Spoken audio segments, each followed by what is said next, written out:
حي على الصلاة.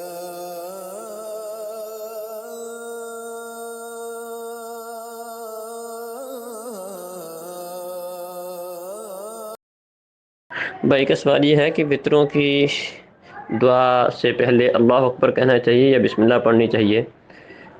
وطروں کی دعا رکوع سے پہلے کرنا زیادہ بہتر ہے، اور اس کا طریقہ کار یہ ہے کہ سورۃ الفاتحہ پڑھیں اور اس کے بعد کوئی دوسری سورت پڑھیں اور اس کے بعد دعا پڑھ لیں۔ اس کے لیے نہ اللہ اکبر کہنے کی ضرورت ہے اور نہ ہی اس موقع پر بسم اللہ پڑھنے کی ضرورت ہے، بس دعا کر لی جائے یہی کافی ہے۔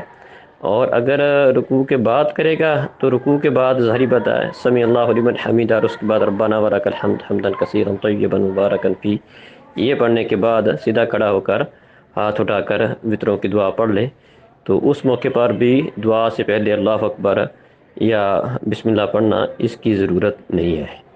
واللہ اعلم۔ السلام علیکم۔